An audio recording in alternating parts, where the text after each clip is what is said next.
Hey, you came back? I didn't realize I was so loved. Unless you accidentally clicked on the wrong video or something. In which case, I should tell you that this is actually part 2 of a video. If you'd like to watch the first part, just click on the annotation I'm gonna throw on the screen right here. But anyways, now that that's over and done with, let's continue on with the unused content of the second generation of Pokemon. Next up, there is some strange text found in the game that is never spoken by any NPC in the entire game. The text in question refers to an item called Sweet Honey. Given how it's talked about here, it's possible that this was the original concept for what would become the honey mechanic that appeared in Generation 4 games. Since the discovery of this, people have speculated that the Sweet Honey of Gold, Silver, and Crystal was replaced with either the Headbutt or Sweet Scent mechanic that appeared in the final game, both of which are special ways of encountering Pokemon.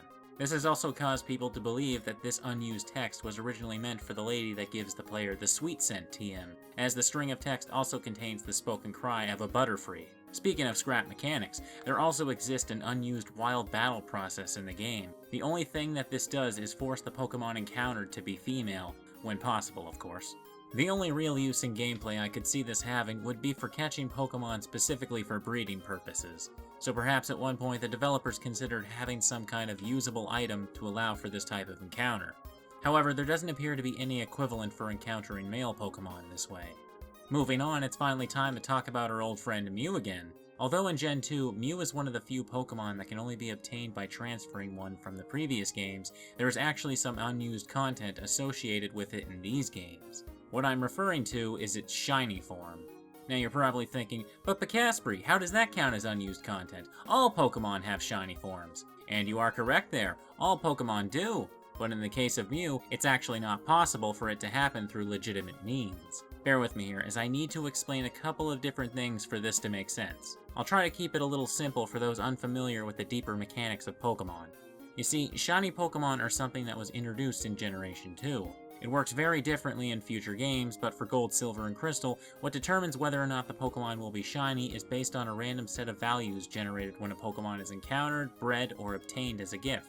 If you're incredibly lucky, you may get a set of numbers that will produce a shiny Pokemon. However, these values are not new to Generation 2. In the first generation, these values were also used for things such as determining the stats of a Pokemon. If the numbers match, a Pokemon caught in a Generation 1 game will always be shiny once traded to the Generation 2 game, no matter how many more times it would be traded again in the future. In some cases though, these values may not always be random. In the case of the red Gyarados at the Lake of Rage, it will still generate random values, but is programmed to always produce a result that allows for it to be shiny. With all of this in mind, let's go back to talking about Mew. In the original games, the only way for the player to obtain a Mew without the use of hacking or glitches was for them to attend a live distribution event, where they could have one put onto their cartridge. Something to take note of here though is that all of the Mews given out this way have predetermined sets of values. Absolutely none of these sets are able to produce a shiny Mew when transferred to Generation 2 game, making it entirely impossible to obtain a legitimate one. I find this incredibly interesting, as it wasn't until Pokemon Black and White that Game Freak began programming specific legendary Pokemon encounters to never produce a shiny. But it turns out that they had already accidentally done it to Mew before shiny Pokemon even existed. That's pretty insane when you think about it. As I've been saying though, this is only the case for legitimately obtained Mews. In either Generation 1 or 2, if the player hacks or uses a glitch to force an encounter with the Mew, the game will properly generate a random set of values like it were any other Pokemon, creating the possibility for it to be shiny. It's also worth noting that Mew would eventually be able to be caught shiny years later in Pokemon Emerald version, where it can be found on Faraway Island, which was only available from a Japanese exclusive event. Oh come on, that's not fair! Similar to Mew, the Pokemon Unknown also technically has its shiny form go unused in Generation 2. Sort of. For those of you unfamiliar with the Pokemon Unknown, you first need to know about a particular gimmick it has to it. Unknown can be found in 26 different forms, each representing a different letter of the alphabet. This would later become 28 due to Generation 3 adding the exclamation and question mark forms. Why did they even bother doing that? What determines which form of Unknown you encounter is also determined by the same random values that are used for shiny Pokemon. Because of this shared process, it actually makes it impossible to obtain the shiny variants of every form of Unknown. In fact, despite all 26 forms having sprites for shiny versions, it's actually only possible to encounter the letters I and V legitimately. And in an absolutely insane coincidence, these random values I've been talking about are commonly referred to by fans as IVs, standing for individual values. And finally, it's time to talk about unused maps again. In the first part, we talked about the differences between the early and final versions of Violet City. As it turns out, every city of Johto also has an early version of its map within the game's data, most of which are drastically different from what we're all familiar with in the final game though.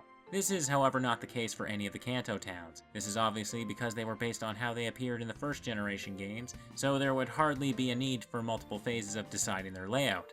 Now, having already covered Violet City, let's go over each and every Johto town and see what changes they've gone through. Coming up first, we have New Bark Town, the place where the game begins. Like in the final version, the early version is pretty simplistic, having only a couple of houses. The most notable thing, however, is the presence of a Pokemon Center, something that the first town of every Pokemon game normally lacks. Next up, we have Cherrygrove City. This city has a very small amount of changes. It only seems as though the town was stretched out a little. But the next town most certainly has some of the biggest changes. Taking a look at Azalea Town, we can see that it lacks its gym. Any Pokemon fan can tell you that every region always has 8 gyms, so naturally the gym must be located somewhere else on another town's early map, right? Well, yes and no. I mentioned the Lake of Rage area earlier, where the player could find the elusive red Gyarados. Interestingly enough, early map data reveals that this area was once planned to be a town and even had its own gym. This little tidbit of information could also explain why the player is able to fly to the Lake of Rage in the final version of the game. For whatever reason though, the concept of this area being a town was scrapped and the gym was relocated to Azalea Town. Getting back on track though, the next city we're going to look at is Goldenrod. Outside of a few aesthetics obviously being improved as development went on, the obvious difference is this exit to the left here. It's impossible to say exactly where this would have led, but a popular theory is that it may have been intended as another seaport given its location near the water. Now on to Ecruteak City. Aside from it looking pretty empty in the center, the main thing of interest is the tracks from the magnet train and what appears to be another station. Cianwood City appeared to be a small town in a wooded area rather than the coastal town you had to cross the ocean to reach in the final games. Olivine was apparently always planned to be a port town, but had a very different, and in my opinion, a much more appealing layout in the early version. Mahogany Town, for some reason, only has one difference between the two versions. For whatever reason, the placement of the Pokemon Center and gym were swapped. I seriously don't even know why they bothered with that, like, come on. And finally, Blackthorn City has some very curious changes. The early version lacks the entrance to the Dragon's Den cave area, you know, that area that Jerk Claire makes you go to, and instead has this little maze in the north that leads to some kind of tower. From this, one can reasonably conclude that this tower was likely the original concept of the Dragon's Den. Although this may be it for towns, there's still one more peculiar early map to look at. It shows a grassy maze-like area that leads to a cave entrance with a Pokemon Center. It's impossible to say with 100% certainty, but my best guess would be that this early map is of the route leading to Mount Silver. As in the final game, it also has a Pokemon Center placed near the cave entrance. And finally, we have 3 maps that appear to have been for some sort of Team Rocket base. The story behind these maps isn't entirely clear. Some say they were some sort of early rendition of the rocket base found in Mahogany Town, but others would suggest that they're actually original maps intended for an unused rocket location that may have been necessary to cut out early on due to cartridge limitations. Later in the game, the player is required to rescue the radio tower director, who is being held by Team Rocket. The location that he is found in is the basement of the Goldenrod department store. The tileset of this area bears an obvious resemblance to the one used in these maps, suggesting that the basement may have been intended to be a much more expansive area. Of course, there really is no proof of this. For all we know, these maps could have been for something else entirely. Leftover data shows that there are some unused location names, so it's even possible that maybe these maps could have been intended for one of them. My best guess would be for either the Pokemon Mansion or Silphco. Now then, before we move on to the next bits of information here, I just want to preface this by mentioning a little something. During the first part of this episode, I talked about a strange and out-of-place house located in Violet City. Well, after I uploaded that video, someone in the comments brought up that the area around the house matches up with a section of the Ruins of Altheria, which is located nearby. It seems that this house was originally meant to be a dummy to make it appear as though the player could get a glimpse of the ruins from standing somewhere in Violet City. As the same commenter pointed out, this was likely due to how undistinctive the section looked, and the developers probably thought it would only cause the player confusion. This was obviously scrapped, and the house was buried within a sea of trees you can see here. As well, the section was finally removed completely in the Heart Gold and Soul Silver remakes. And as it turns out, this house wasn't the only example of dummy sections in the game's maps. First, let's take a look at the Crystal-exclusive Battle Tower. As you can see here, after going through the gate, we appear to end up on the other side of this fence, as indicated by the presence of this girl here. However, this is actually just a giant trick, as the Battle Tower is located on its own separate map entirely. By enabling the Walk Through Walls cheat, we can walk past the boundaries and see that this section here abruptly ends and exists only to try and fool us.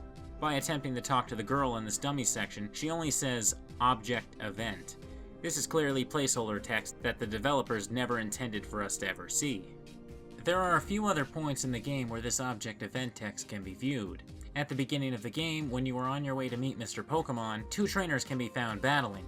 This commotion is meant as a roadblock to prevent you from moving on until you finish your errand for Professor Elm. But if we walk through walls, we can see that the sprites of the two battling Pokemon give us the object event text. Another instance is when the player is in the basement of the burned tower. It is here that the three legendary beasts are found. Normally by approaching them, they will awake and hop off somewhere, waiting to be found in the wild. However, if we use our favorite cheat again, we can make it onto the platform without hitting the cutscene trigger. Since we were never supposed to be here, all of the sleeping Pokemon give us the object event text when interacted with. And while we're in the burned tower, we can use the same cheat to discover something fun about our friend Silver here. During your first visit, Silver will be waiting in this spot, where upon approaching him, he will notice your presence and speak to you before battling. But if we walk through walls to meet him differently, we can see that he is programmed like a normal trainer to stop you in your tracks when seen. However, this will immediately crash the game, as it obviously has no idea what to do in this situation. And lastly, to end off this video, there is just one more piece of info related to the burned tower. There are a lot of unused text box messages in the game, but the majority of them are short and simple things that were likely intended for menu use. But there is one in particular that sticks out. It reads, oh no, my daughter is missing. No, she couldn't have gone to the burned tower. I told her not to go near it. People seem to disappear there. Oh, what should I do?" This message tells us that at one point there was going to be some sort of side mission that would involve searching for someone's daughter at the burned tower area. But what really gets me here is the "people seem to disappear there" part. As far as we know, the only mysterious thing in that tower is the sleeping legendary beasts. Exactly what is it that these three are doing in there that's making people disappear? I thought this was a kid's game. Hey everybody, it's Casper here. Thank you all so much for watching this video. Oh my goodness, it's been such a hectic and busy last few weeks for me. Anyways, I just want to give a quick thank you for the overwhelmingly good reception that the first part of this episode actually received. I was really surprised by that, and thank you all so much. Really motivated me to get this one done when I could. But anyways, if you enjoyed this video, you know, you can hit like and subscribe and all that. On the next video, I'm going to be looking at some Sonic fan games. Oh, that sounds like that's going to go about as well as you expect. But anyways, if you absolutely just cannot wait to hear more of my amazing voice, you can go on over to my gaming channel and watch me play some video games.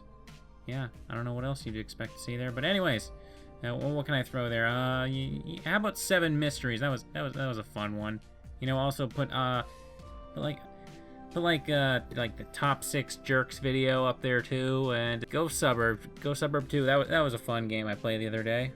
Other freaking day, more like months ago at this point. What am I saying? But anyways, again, thanks for watching again. I am so tired. I've been editing this video all day, but you don't care about my problems. You just want to be entertained, and so, you know, click something there and continue to be entertained. I'm tired. Goodbye, everybody.